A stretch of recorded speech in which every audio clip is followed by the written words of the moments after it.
Good morning. Good morning. Please rise for the Pledge of Allegiance. I pledge allegiance to the flag of the United States of America and to the republic for which it stands, one nation, under God, indivisible, with liberty and justice for all. All right, we'll turn things right over to Rory this morning. Good morning, St. Johnsbury Academy. Today is Wednesday, October 12th, and it is a white day. The Make It Better Club.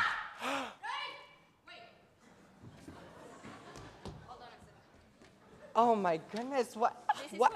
Oh, what is all this? Let me just take a look here. Oh my, wow. Look at those things. Oh, a frosting and chocolate fudge. Oh my God. A cake mix. Look at all this stuff, you guys. Plastic utensils. Look at, oh, and what's this in this bag here? Here's the final reminder from the Make It Better Club that donations of items for the Birthday Bag Bash project are due to your advisors by Friday. So far, for the 9th graders, the Began Giddings Advisory is neck and neck with the Prevo Advisory. For the sophomores, Mr. Eckhart's group is at the head of the class. For the juniors, it's the Anson group and the Carr group in the lead. And for the seniors, excuse me, Mrs. Morris's C block class is in the lead. Seniors, not only do you represent our class, you represent me. Bring in cake mix, please. Remember, donating to this collection will help make a child's birthday party a bash. Give it up for the Make It Better Club.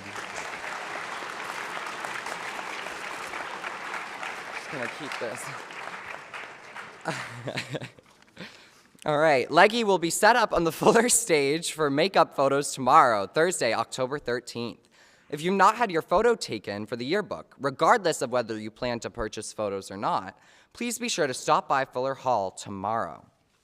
Attention international students, the registration deadline for the November 12th TOEFL is Thursday, October 20th.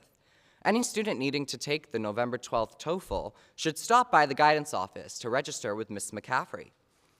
Attention mountain bikers, check your STJ Labs email for important information about club rides this week and registration for this weekend's race. Today's club ride meets at Brantview Drive at 3:30. Outing Club will meet right after school today at 3:35 at the climbing wall. A reminder that Writer's Block will meet tomorrow, Thursday at 3:30 in Ranger 110. Bring your notebook and join in for some writing time, tea, and cookies. All are welcome. The Makerspace is back in action this week for creativity and camaraderie. Maybe some Spirit Week or Halloween costume accessories are on your DIY list. Join us in Streeter 141 today, starting at 3:45. Say yes to the Youth Environmental Summit. It's where 9th and 10th graders learn about solutions to environmental problems. And you can learn about organizing and empowering folks to produce positive action. Information and sign-ups Thursday after CP in Streeter 241. Questions can be sent to Mr. Eckel or brought to any science teacher. If your class is going to show the most spirit next week, it is in your control. Everything you do to show spirit will add to the spirit shown by your classmates. This starts the unstoppable chain reaction of Hilltopper pride. You have the power to make this happen. We have the power to make this happen. Remember, there is no I in cardboard. There is no self in cardboard. There is no sus in cardboard, but there is rad in cardboard. So as they say in the 80s, be rad and collect cardboard for next week's bonfire. More to come about the drop-off. And now for your Wednesday joke of the week from Mr. Camilio. Did you hear about the person who stayed up all night to see where the sun went? It finally dawned on him. That was great. That was great. And now a special, special happy birthday to Nevaeh Manasseh Kernan. Happy birthday.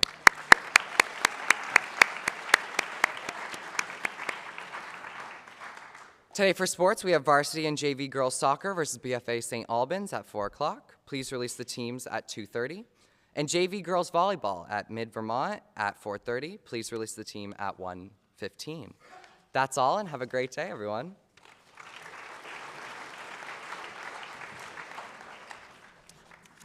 Thank you, Rory. We have a few late announcements. This past Saturday, the girls' cross-country team finished second overall at the Harwood Invitational.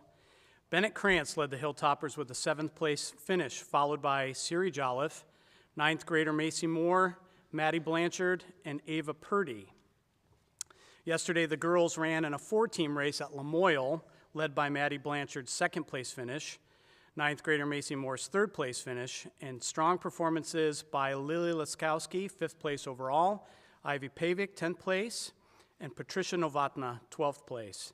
The girls edged out 2nd place Lamoille 26-29 to win the meet. Congratulations on both meets to girls cross country.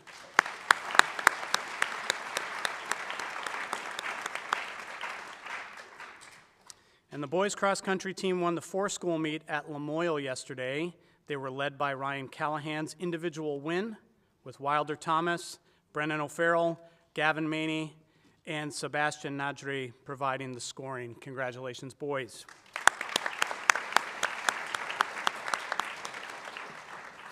And now I'd like to invite Coach Mora and some members of the swim team to do a presentation. Swim team.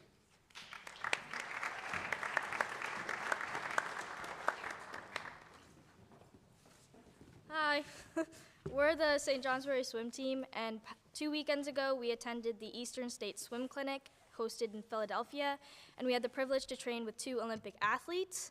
One was an Olympic gold medalist and former world record holder Josh Davis, and the other one was 2-time silver medalist Elizabeth Beisel.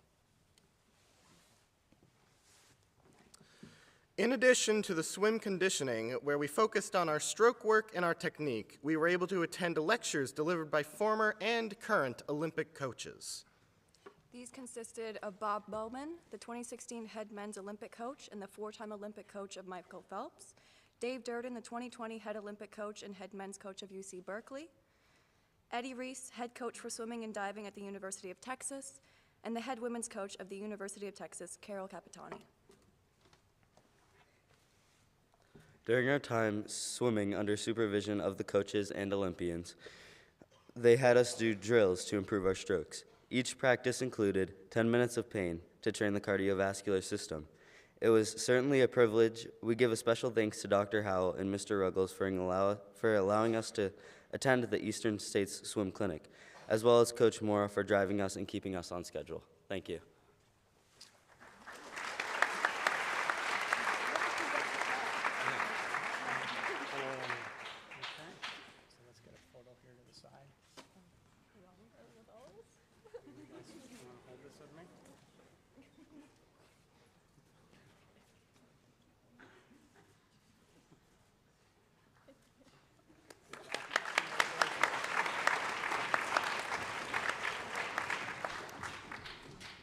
All right, thank you, swim team.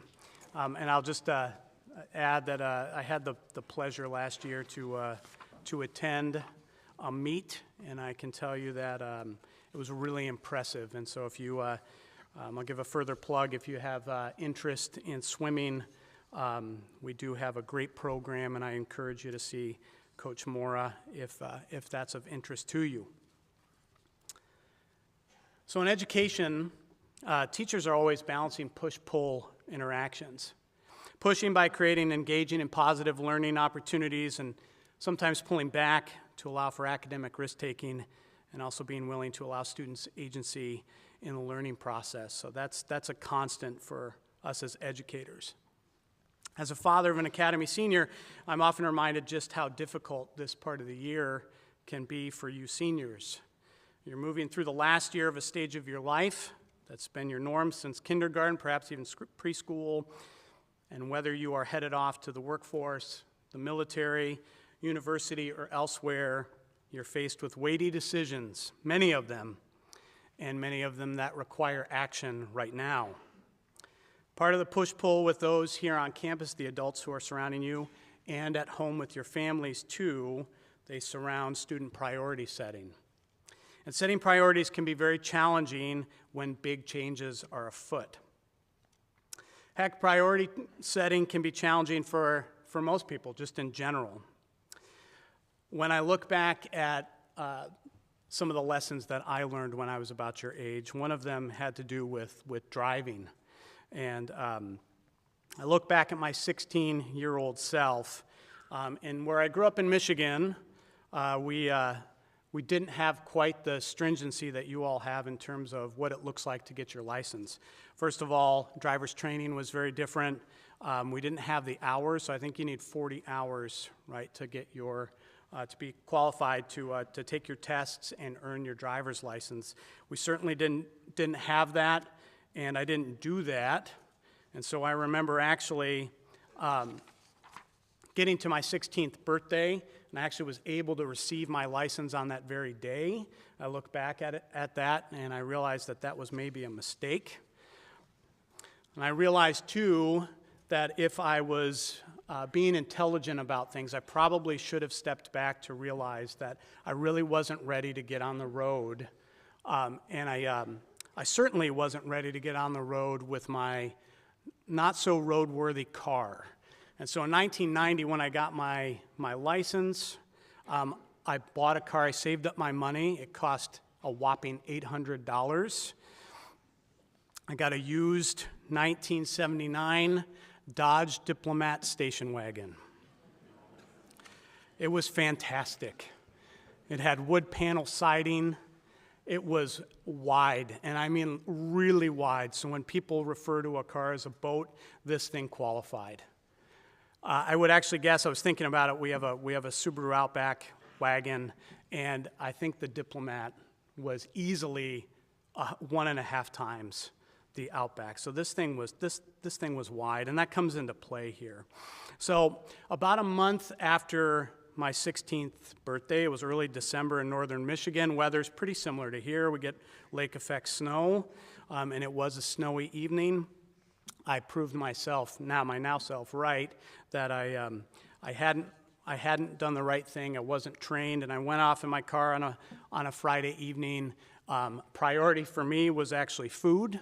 And so I went out, and for our family, I said, hey, I'll go down to the Wendy's. We had a local Wendy's. I'll go down to the Wendy's and get some burgers and some fries.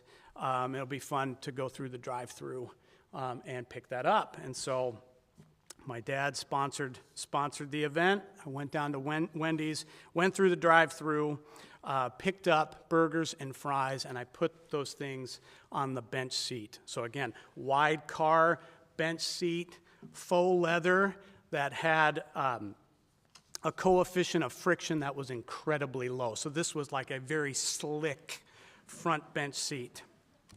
So pulled through the drive-thru, felt a sense of accomplishment just doing that, right? Started heading home, navigating the snow.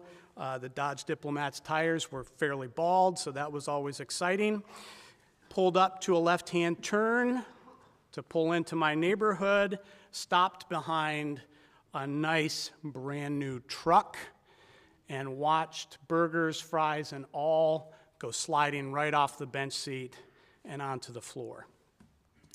So at the time, decision-making, right, impulse control, I didn't step back to really make a good decision here, right? So I thought, I can reach that. Fries are on the floor. I better handle this quickly. So I leaned over, and I was reaching for the burgers and the fries. So I mentioned it was snowy out. My foot was wet, and my foot slid off the brake. And I can tell you I remember a lot about the Dodge Diplomat, but unfortunately I have this really vivid image of the interior roof, because at this point in this adventure, this mishap, I found myself literally laying on the bench seat because of the way I had slid while I was reaching, and I was looking, I can still picture it, I was looking momentarily at the interior roof. And the snapshot comes to a close when I felt the jarring boom of hitting the brand new truck that was in front of me. And the height differential between the 1979 Dodge Diplomat and this probably 1990 truck was just so that my bumper got wedged really nicely underneath the bumper of the truck. So I sat up and I looked ahead and I thought, I better solve this right now. I've hit this truck. So I did what I thought was a logical thing and put it in reverse. You can see where this is going, and it did, it went there. I put it in reverse, and I started at first to slowly push the accelerator. Nothing happened, so I pushed a little more firmly and watched as the bumper ripped right off the back of the truck. I swear to you, I'm a great driver now. Not so much then. And again, poor decision making in the moment, yes, but bad priority setting when I realized in advance of starting my journey as a driver, my priority setting was poor. I should have stepped back to make a better decision and not just start driving, but I dived right in. So there it is. So seniors, know that we know how challenging it can be to juggle all that you are juggling right now. We know that this month in particular can be really busy for you. We know that you're making countless decisions and you're needing to take action on more than what is happening in your classroom, certainly. We know that the order of those actions can indeed matter, and some of you may find yourselves struggling to prioritize what to do next. Taking care of the here and now, your relationships, academics, your activities outside of the classroom, work for some of you. At the same time, you're looking forward to a large change that is coming just over a half a year. If you're struggling to prioritize, know that that's really very normal. But each and every one of you has supports right around you. For most of you, one support is sitting just down the row from you right now in your advisor. Your teachers are there to support you as well. Your guidance counselor is also there to support you. And so I would encourage you as you go about setting priorities. If you need assistance and you need someone else to weigh in, consider those supports you have right around you. Hope you have a great day. Faculty.